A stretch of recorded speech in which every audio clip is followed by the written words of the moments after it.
The DNA test of saliva sample from 124 Igbo men selected randomly from all the Igbo-speaking states, including Delta State, was taken to a DNA Jewish laboratory in Houston, Texas, in the United States of America, to ascertain the authenticity of the claim by the Igbos that they are of Israel descent. While awaiting the result, the team led by Rabbi Benis decided to visit Anambra State for the 4th time to brief members of Israel Community of Nazarene on the progress of the DNA test.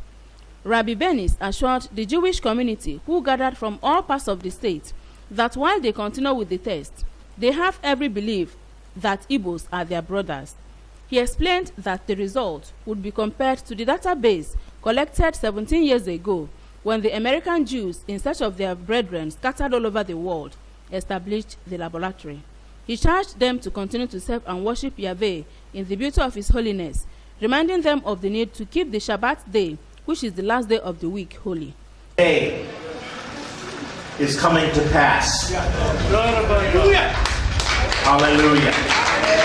With our own eyes, we are beholding the nations gathering to the Holy One of Israel, being restored back to their land. The people of Israel are now coming back to the Almighty One, spiritually.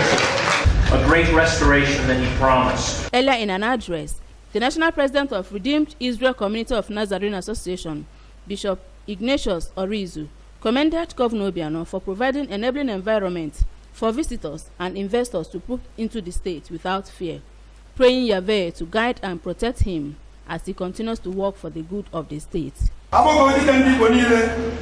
appreciate Yahweh for the good works He's using you to accomplish in Anambra State since the inception of your regime. And we thank Him for the greater works He will yet accomplish through you and your administration in the future. The state has been undergoing tremendous coordinating development. Most importantly, one, you have made Anambra State seventh state in this country. Anambra is now the #1 investment destination short in the country. From Nnewi, I am Ngozi Obileri for ABS News.